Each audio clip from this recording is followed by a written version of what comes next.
Yesus tidak pernah mati di salib. Yang disalibkan itu bukan Yesus tetapi orang lain. Yesus tidak pernah mati. Dia tetap hidup. Kalimat ini diucapkan oleh seorang pendakwa Muslim yang bernama Dr. Zakir Naik. Dia pendakwa asal India. Melalui kesempatan ini saya akan menunjukkan kepada kita semua 4 bukti bahwa Yesus benar-benar mati. Namun sebelum saya mau menunjukkan semuanya itu, mari kita ikuti dulu cuplikan video dakwah Dr. Zakir Naik. Gospel of Matthew, chapter number 12, verse number 38, Jesus Christ, peace be upon him, says, "No son shall be given to you, except the sign of Jonah. As Jonah was 3 days and 3 nights in the belly of the fish, so shall the Son of Man be 3 days and 3 nights in the heart of the earth." If Jonah was alive, even Jesus Christ, peace be upon him, should be alive.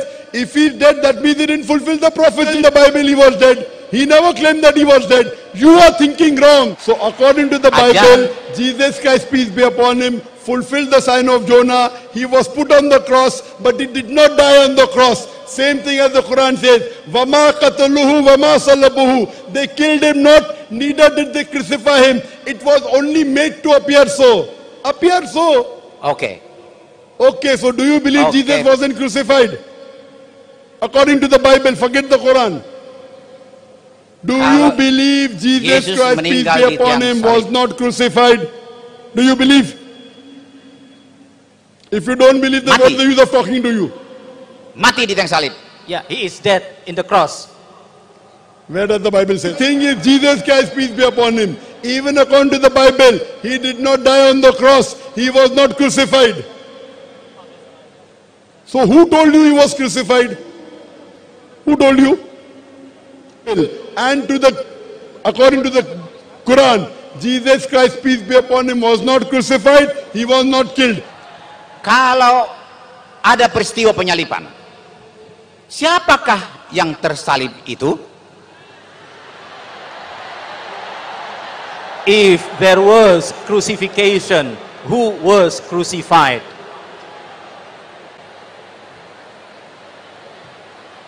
I think the brother did not hear the translation of the Quran I said. Quran is very clear cut. In Surah Nisa, chapter number 4, verse number 150, and I'm repeating it.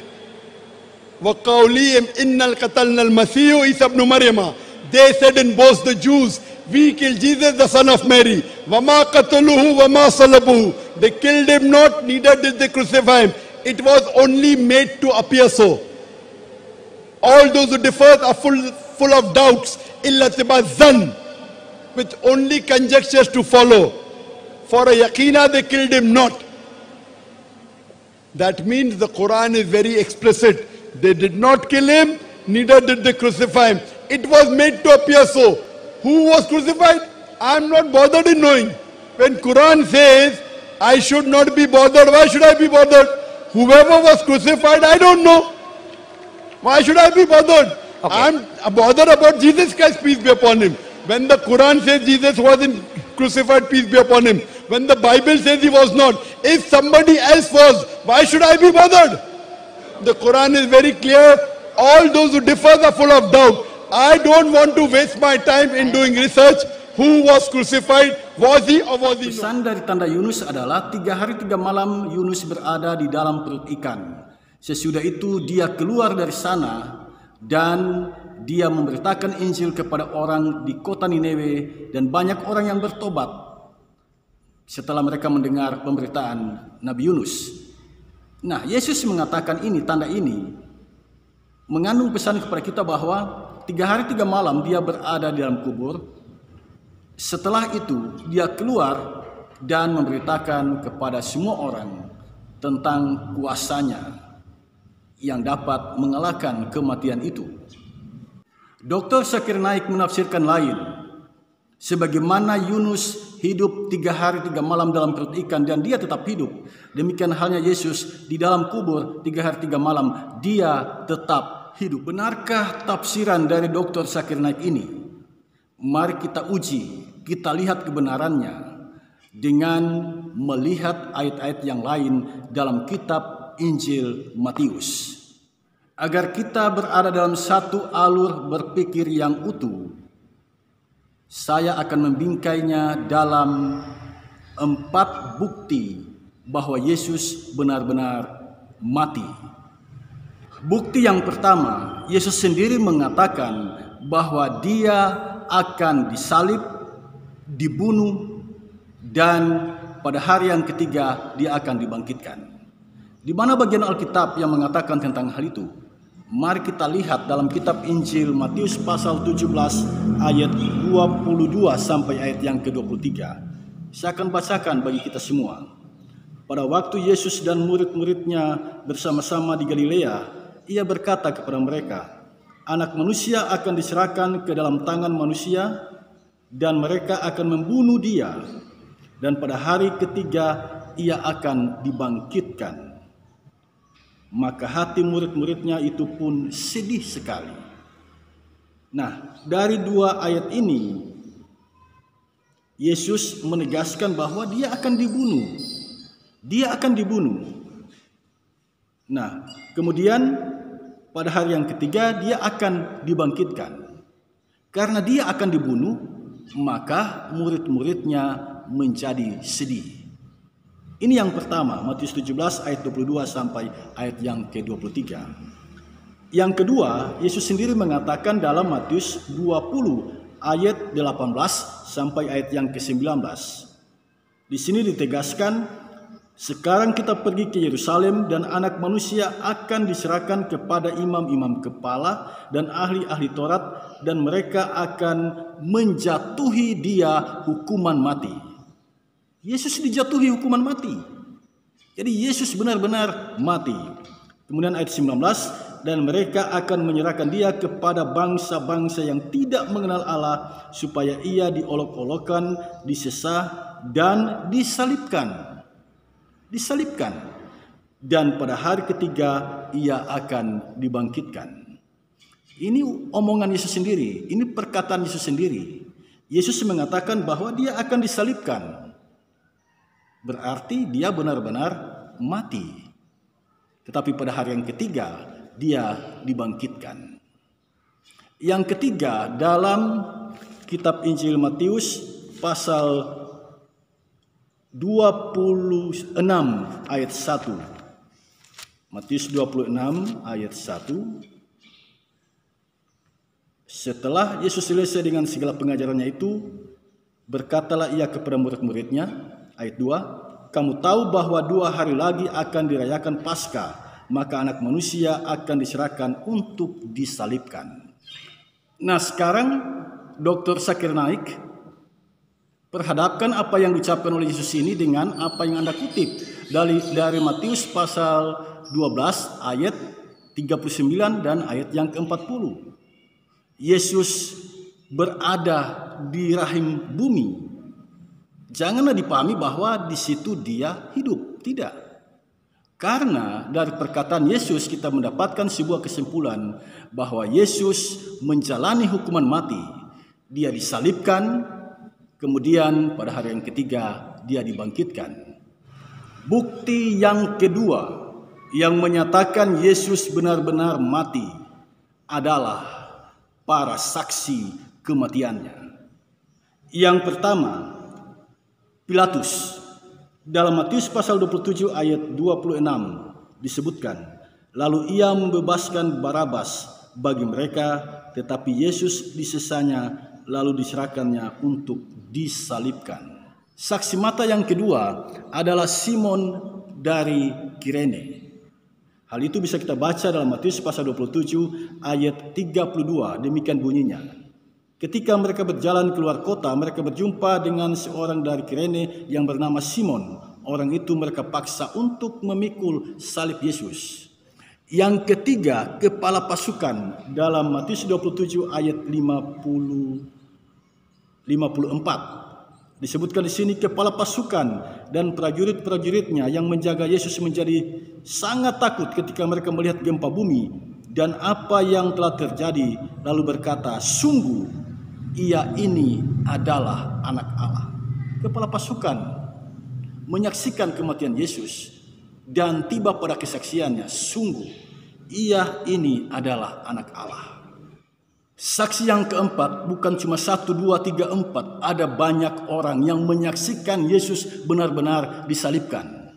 Itu dicatat dalam Matius pasal 27 ayat 55 sampai ayat yang ke-56. Dan ada di situ banyak perempuan yang melihat dari jauh, yaitu perempuan-perempuan yang mengikuti Yesus dari Galilea untuk melayani Dia. Di antara mereka terdapat Maria Magdalena dan Maria ibu Yakobus dan Yusuf dan ibu anak-anak Zebedeus. Dan bukan hanya itu, 4 penginjil, Matius, Markus, Lukas, Yohanes, memberikan kesaksian yang sama. Matius menyebutkan dalam Matius 27 ayat 50, Yesus menyerahkan nyawanya. Hal yang sama diucapkan oleh Markus dalam Markus 15 ayat 37, Yesus menyerahkan nyawanya. Lukas 23 ayat 46, Yesus menyerahkan nyawanya. Yohanes 19 ayat 30, Yesus menyerahkan nyawanya. Kesaksiannya sama, tidak beda. Mereka bersaksi bahwa Yesus benar-benar mati. Yesus menyerahkan nyawanya. Inilah fakta sejarah yang kita temukan dalam Alkitab, dalam kitab Injil. Jadi Yesus benar-benar mati. Itu simpulannya. Mungkin saja Anda membantah apa yang saya katakan ini. Anda mengatakan itu kan kesaksian Alkitab, itu kan tulisannya orang Kristen. Jadi wajar kalau mereka membela Tuhannya. Wajar kalau mereka mengatakan Yesus itu mati, karena itu tulisan orang Kristen. Oke, saya akan tunjukkan bukti yang ketiga yang mengatakan bahwa Yesus benar-benar disalibkan. Sejarawan pertama yang menjadi rujukan kita adalah sejarawan asal Yahudi yang bernama Flavius Josephus, yang hidup tahun 37 Masehi sampai tahun 100 Masehi.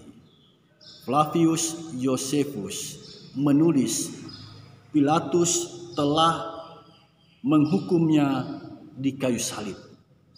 Jadi Flavius Josephus dalam bukunya menegaskan bahwa Yesus benar-benar dihukum mati oleh Pilatus di kayu salib. Itu sejarawan pertama yang menjadi rujukan kita. Sejarawan yang kedua adalah Cornelius Tacitus yang hidup tahun 52 sampai tahun 120 Masehi.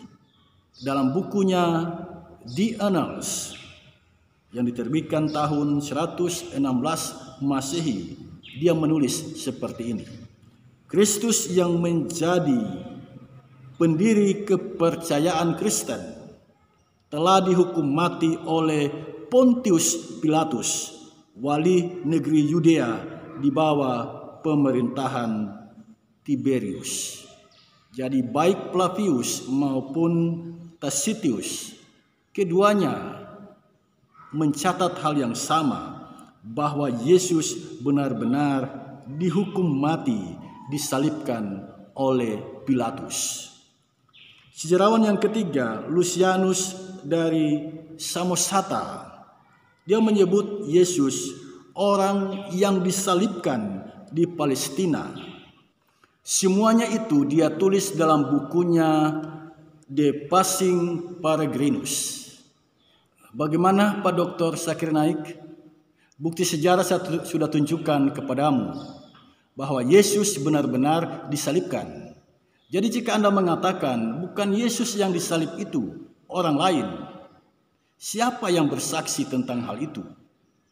Siapa yang mengatakan bahwa yang disalib itu bukan Yesus tetapi orang lain?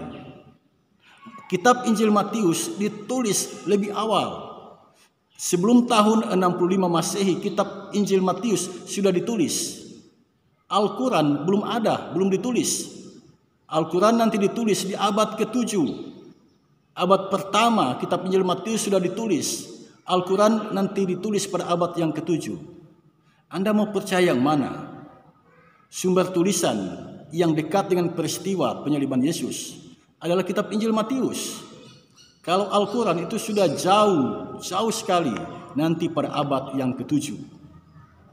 Bukti yang keempat yang menegaskan bahwa Yesus itu benar-benar mati dan bangkit adalah fakta spiritual. Kalau peristiwa penyaliban Yesus adalah sebuah kebohongan, siapa yang mau mati untuk sebuah kebohongan? Kalau peristiwa penyaliban Yesus, kematian Yesus, kebangkitan Yesus adalah cerita bohong, siapa yang mau berani mati untuk sebuah cerita bohong? Petrus, orang yang sebelumnya kecewa karena melihat Yesus mati, tetapi setelah dia menyaksikan Yesus bangkit dari kematiannya, dia berubah menjadi pribadi yang penuh semangat. Dia berani mengambil resiko kematian. Dia mati di kota Roma ketika dia sedang memberitakan Injil di sana. Mengapa dia berani mati? Karena dia tahu bahwa keselamatan di dalam Yesus Kristus adalah sebuah kepastian. Paulus masuk keluar penjara dan pada akhirnya mati dalam perjalanan pemberitaan Injilnya di kota Roma.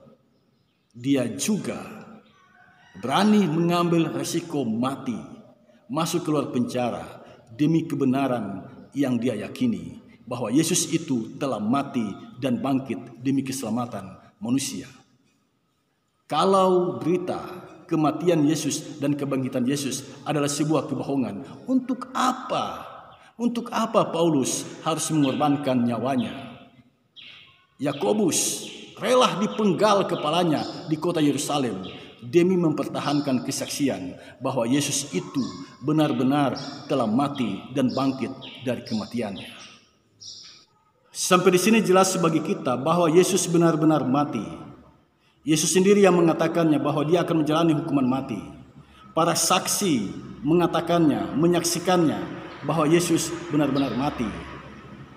Dan para sejarawan pun membuat tulisan menegaskan bahwa Yesus benar-benar mati. Dengan demikian saya mau mengatakan kepada saudara-saudaraku yang Kristen, tetaplah berpegang teguh pada keyakinan kita bahwa Yesus benar-benar mati dan bangkit demi keselamatan kita.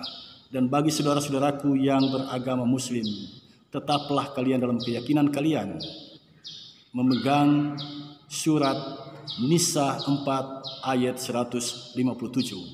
Tidak apa-apa kita berbeda pendapat.